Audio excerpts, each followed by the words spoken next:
Just before her passing, Queen Elizabeth summoned Princess Anne into her private quarters. It wasn't formal, and it wasn't planned. It was a quiet moment, mother and daughter, alone sharing something that would never be written down. No journalists, no courtiers, no flashing cameras, just two women who had weathered decades of history together. But what the Queen said that day wasn't about Anne. It wasn't even about Charles or William, the two men long presumed to carry her legacy. It was about someone no one expected: Catherine. Anne kept those words locked away for years, holding them like a sacred trust. Not because they were scandalous or controversial, but because they were powerful. So powerful, in fact, that when she finally did share them, King Charles was left stunned. Not angry, not confused, just speechless. Because somewhere, deep in his heart, he had known. But hearing it aloud made it real. The Queen hadn't chosen him. She hadn't even chosen her beloved grandson William. She had chosen Catherine, the quiet force who married into the family, and yet, somehow, became its soul. The Queen didn't speak in proclamations. She never needed a podium to make her meaning clear. Her faith in Catherine came not from grand gestures, but from years of quiet observation. In a family that had often been torn apart by scandal, by ego, by the relentless pressure of public life, Catherine had stood firm. She hadn't just survived, she had elevated the institution by simply being who she was. And the Queen had noticed. That message wasn't meant to shift the line of succession. It wasn't about titles or crowns. It was about trust. Enduring, unshakable trust in a woman who had never demanded it, but had earned it through every quiet act of grace. Anne said the Queen didn't hesitate. Her words were clear. Catherine will be the one who holds them together. Not Charles, not William. Catherine, the outsider who had become the glue. And that's what left Charles unable to speak. Because in those few, carefully chosen words, his mother had issued not just a wish, but a verdict. The weight of that message lingers, now rippling through the monarchy like an echo from beyond the grave. But why Catherine? What did the Queen see in her that others missed? Queen Elizabeth had always been a master observer. She didn't need fanfare to notice what truly mattered. In a family where noise often drowned reason, the Queen relied on something else: stillness. And for years, she watched Catherine from the shadows of duty, not as a monarch sizing up a successor, but as a mother, a grandmother, and ultimately, the guardian of a legacy built on steadiness. What she saw wasn't royalty rehearsed for cameras. It was something deeper. Catherine's grace was effortless, her humility unwavering, and above all, her resilience quiet, but undeniable.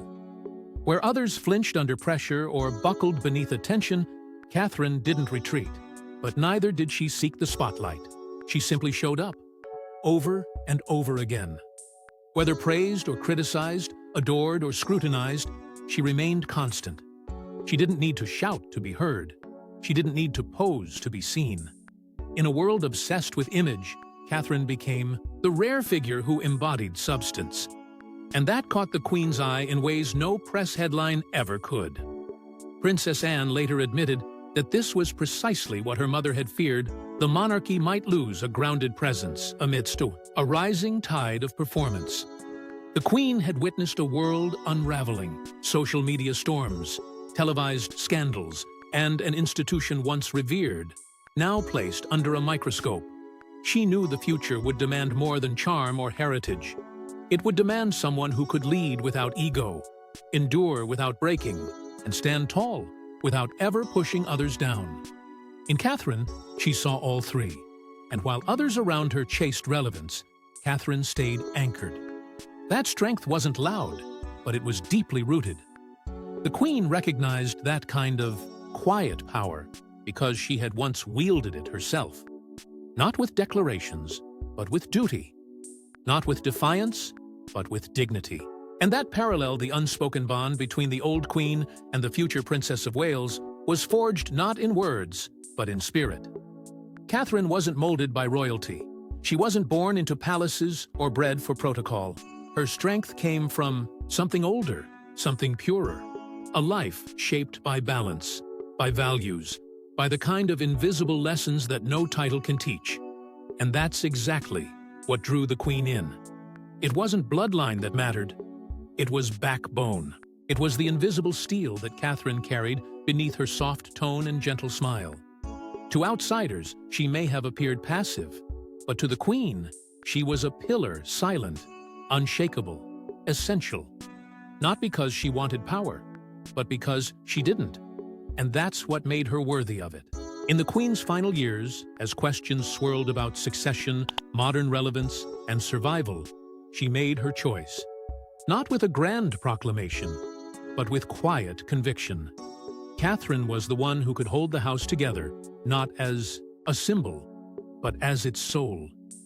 But Catherine's strength didn't begin within royal walls. Her poise wasn't sculpted in gold or softened by privilege. No, her calm came from somewhere else entirely. Something more human, more real. And it was that very origin that made her destiny all the more extraordinary. Before she ever wore a tiara, Catherine Middleton understood what it meant to work hard, stay humble, and move with quiet purpose. Hers wasn't a story born in castles or carved in ceremony. It began in a modest home where values mattered more than titles, and grace wasn't taught, it was lived. Her parents, Michael and Carol Middleton, both worked for British Airways.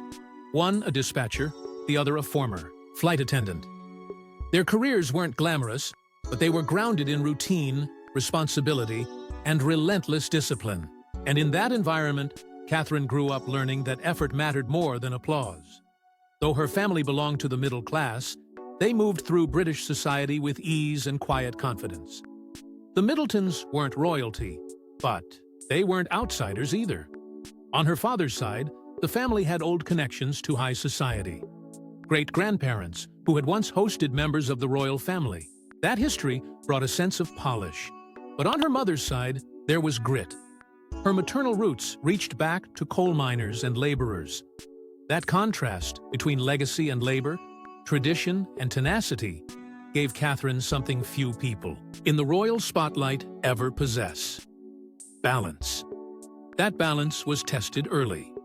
When she was just 2 years old, the family moved to Jordan. A leap across cultures, away from comfort zones, into a land unfamiliar and complex. There, she attended an English-speaking nursery and adapted quickly. The experience didn't just broaden her perspective. It taught her how to remain steady in new worlds, how to observe before acting, and how to blend strength with silence.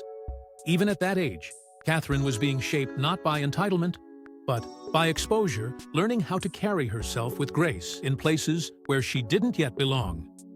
When they returned to England, Catherine was 4. She enrolled in private schools, where she didn't merely blend in, she rose. At St. Andrews, she excelled in both academics and athletics. Teachers noticed her quiet confidence. She wasn't loud, she wasn't showy, but she led. Whether it was field hockey or class projects, Catherine became someone others relied on. That quiet reliability, something the Queen would later call the most underrated kind of strength, wasn't just a habit. It was a trait rooted in her upbringing, reinforced by every challenge she met with poise rather than protest. And it wasn't just about performance. It was how she carried herself, the way she handled success, and even more telling, the way she handled pressure. She never needed to dominate a room to be respected. Her strength came from within, a kind of self-control. That didn't waver, even when tested. Teachers, classmates, and even strangers would later recall that Catherine had a rare kind of composure for someone so young. A balance of confidence and humility that made her magnetic without ever demanding attention. It was this emotional equilibrium that caught the attention of those who watched her from afar, including Queen Elizabeth. Because in a family often disrupted by excess, rebellion, and spectacle, Catherine's quiet steadiness stood out.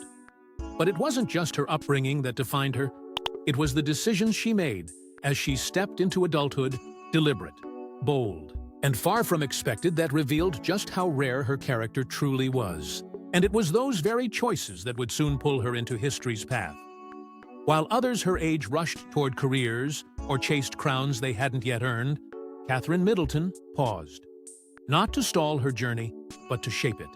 She took a deliberate step back before university, choosing a gap year not for comfort, but for challenge. For most, it was an unconventional decision. But for Catherine, it was necessary. She wasn't interested in rushing into royalty or recognition. She wanted to understand the world before ever trying to stand above it. That choice alone set her apart, and it was only the beginning. In Florence, she immersed herself in the study of art. It wasn't just about beauty or technique, it was about history, emotion, and perspective. She allowed herself to feel small beneath the weight of European culture, knowing it would teach her humility. Then she crossed the globe to Chile, where the comforts of British life were replaced by rugged trails and raw humanity. Volunteering through the Raleigh International Program, she hiked mountains, built communities, and lived with strangers. She didn't lead by title, she earned her place through service. She didn't carry herself like royalty. She carried her own bags, and when that was over, she didn't retreat into privilege. Instead, she worked as a deckhand at the Southampton port. No one there cared about lineage or social circles. They cared about grit, about showing up and doing the job right. Catherine didn't flinch. She thrived. These weren't just jobs. They were lessons. Every step along that path added another layer to her strength. Resilience wasn't something she read about in books. It was something she lived. When she eventually stepped into university life at St. Andrews, she didn't arrive as a polished socialite.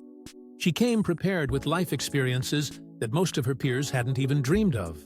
She enrolled in art history, a subject that connected her earlier journey in Florence to a deeper understanding of the world around her. But it wasn't just about studying. Catherine joined charitable organizations, organizing events that helped others long before she had any formal duty to do so. She wasn't performing a role. She was living her values. And to support herself during this time, she took a part-time job as a waitress. No glamour, no attention. Just long hours and the humility of serving others. But she didn't shy away from it. She embraced it. Because Catherine never saw dignity in status, she saw it in effort, in patience, in quiet strength. While others rehearsed royal waves, she was building royal character. One choice at a time. And then, fate stepped in not with fanfare, but with a friendship that would quietly change everything. Their love didn't start in palaces or public fanfare. It began in the ordinary rhythm of university life, between lecture halls and late-night conversations at St. Andrews. Catherine Middleton wasn't searching for a prince, and William, despite his lineage, wasn't searching for a princess. What they found in each other was something far rarer than a royal match: genuine connection. They bonded over art, shared laughter without cameras, and spent a year as nothing more than close friends. But slowly, quietly, the foundation of something extraordinary began to take shape. In a world obsessed with image, their love was built in silence. While whispers swirled around them, Catherine and William made a pact with each other and with themselves to protect what they were building. The media speculated, the cameras followed, but the couple remained fiercely private. And it worked. For a time, they lived their story untouched by scandal, grounded in something few in their position ever managed to preserve: normalcy. But no royal journey is ever without turbulence. In 2007, under the weight of growing pressure and public expectations, they parted ways. It wasn't a tabloid stunt. It was heartbreak, real and raw. Catherine didn't spiral. She didn't speak out or play victim. Instead, she chose growth. She stepped back, found her footing, and quietly rebuilt herself. In that silence, she became even stronger. And William, too, realized what he had lost. The time apart didn't weaken their bond. It refined it. When they came back together, it wasn't a fairy tale reunion. It was a mature decision made by two people who had seen the cost of this life and still chose each other anyway. By the time their relationship returned to the spotlight, Catherine had already proven she could handle the fire. The press mocked her with nicknames like Waity Katie, painting her as passive, waiting endlessly for a proposal. But they misunderstood her patience for weakness. Catherine wasn't waiting, she was preparing. And when the moment finally came in 2010, With their engagement announced to the world, it wasn't a victory lap. It was a confirmation of everything they'd quietly endured. The wedding in 2011 wasn't just a celebration of love. It was a public promise, a crossing of thresholds, a moment where Catherine officially became the Duchess of Cambridge. But the transformation had happened long before that. The crown didn't shape her. It only confirmed what the Queen had seen all along. She was ready. And yet, it wasn't the title that defined her. Because what came next would prove that Catherine had never needed a royal name to act like a royal. But a royal title didn't change her. What followed showed she had always been ready to serve. While royal duties beckoned with relentless expectation, Catherine never lost sight of the one role she had chosen with her whole heart: motherhood. And in that choice, she sparked a quiet revolution inside the monarchy. It wasn't about stepping away from tradition. It was about rewriting what strength looked like behind palace walls. When Prince George was born in July 2013, the world watched with breathless fascination. But Catherine didn't turn motherhood into a spectacle. She turned it into a mission, one rooted not in optics, but in substance. Then came Princess Charlotte in 2015, and Prince Louis in 2018. With every new life, Catherine doubled down on her belief that the future of the crown was shaped not in ceremony, but in the calm chaos of a family's everyday moments. While royal protocols demanded appearances and public gestures, Catherine chose a different rhythm. She carved out time, space, and intention to raise children who would one day carry not just titles, but the weight of a nation's hope. And yet, the critics circled. They pointed fingers, measured her contributions in numbers, compared her to others, labeled her calendar light. But what they failed to see was that Catherine wasn't doing less, she was building more. Not in front of flashing cameras, but behind the doors of a home where integrity, empathy, and strength were taught daily, one quiet lesson at a time. She refused to sacrifice her children to duty. Instead, she taught them that duty begins with love. While others raced from engagement to engagement, she chose to walk slower, holding hands, reading bedtime stories, making time for school runs. And yet, she never abandoned the crown. She found a way to carry it with balance. Her strength wasn't in grand speeches or headline-making moments, it was in her unwavering presence. Always there, always consistent, always composed. Through every major shift in the royal family, from Prince Harry and Meghan's departure to the growing responsibilities placed on William, Catherine stood beside her husband, steady as stone. She didn't compete, she didn't crumble. She supported, strategized, and strengthened him without needing the credit. In times when the monarchy faced public doubt and internal friction, her quiet leadership became an anchor. She showed that influence doesn't have to be loud to be lasting. Her power lived in patience, her courage in calm. And while the world often overlooks the value of subtle strength, Catherine made it impossible to ignore. She wasn't redefining what it meant to be royal, she was restoring what it should have always meant: humility, kindness, and compassion as leadership. Grace, not glory, as legacy. But behind closed doors, Catherine's heart beat for something more, a cause far bigger than tradition. Catherine's crown wasn't inherited, it was earned, not through birthright, but through the quiet power of purpose. While others wore jewels for the cameras, she chose to serve in silence, carving out a legacy not in marble or monuments, but in lives forever changed. Her gestures were never made for applause. In 2018, with no press release or palace spotlight, she donated 7 inches of her hair to the Little Princess Trust, a charity that creates wigs for children battling cancer. No interviews, no speeches, just a quiet act of empathy from a woman who understood that the smallest things often carry the greatest weight. But Catherine's compassion didn't stop there. Years earlier, before the world began to call her Duchess, she had already used her passion for photography to fundraise for UNICEF. Art wasn't just a skill, it was a bridge, a way to connect the privileged with the forgotten. As her influence grew, so did her vision. Together with Prince William, she launched the Royal Foundation Center for Early Childhood, a bold initiative rooted in science, compassion, and foresight.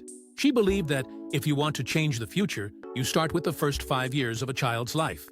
And she didn't just fund the research, she listened to it. She asked parents, teachers, and caregivers the hard questions. She made policy personal. When the world shut down during the pandemic, Catherine didn't vanish behind palace gates.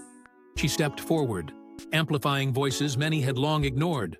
Her work with taking action on addiction gave dignity back to those battling silently.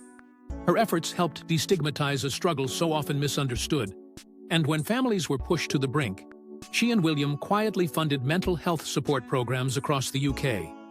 This wasn't image control, it was impact. Catherine's heart beat strongest for children, for the sick, the vulnerable, the voiceless.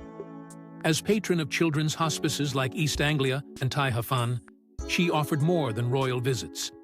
She offered time. She offered presence. Families struggling through unimaginable grief found in her not a figurehead, but a friend. Whether comforting a terminally ill child or spending time with young carers, Catherine always showed up with empathy first. Her leadership expanded further as she embraced causes tied to the military and family welfare, addiction recovery, and education. She stood beside William not as an accessory to his role, but as a force in her own right. The world saw a wife, but behind the scenes, she was co-architect of a new royal standard one, where empathy leads and tradition follows. Those who met her rarely spoke of her titles. They spoke of how she made them feel, heard, seen, understood. Because Catherine never led with power, she led with heart. And in doing so, she became more than just a royal. She became a symbol of what royalty should stand for. Purpose over prestige, service over spectacle. Which brings us to the present moment, the day Princess Anne finally shared the Queen's message with the world.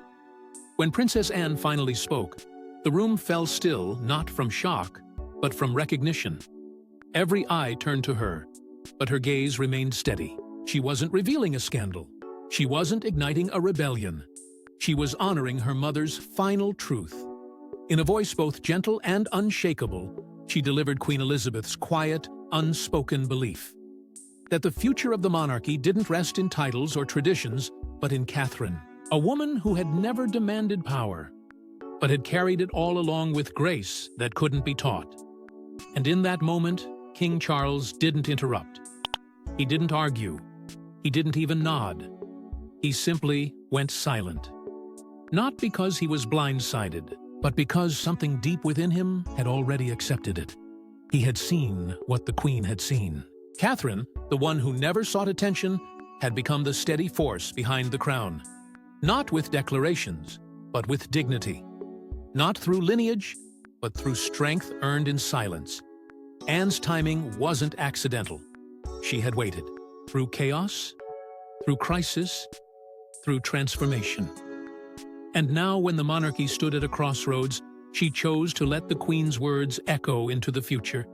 Even William, who had shouldered the expectations of a king-in-waiting, had long praised his wife's steady leadership. He saw her not just as a partner, but as an anchor, someone who brought calm to every storm. Now, the world was beginning to see it too. Catherine was no longer the outsider. She was the center. The Queen's final message wasn't just about faith. It was about succession, not of rule, but of spirit. The crown's legacy now flows through Catherine. And in a world that questions everything, her quiet power speaks louder than ever. So now that the Queen's secret is out, the real question remains, will Catherine rise to fulfill this destiny? Share your thoughts in the comments section. Don't forget to like and subscribe, and we will see you in the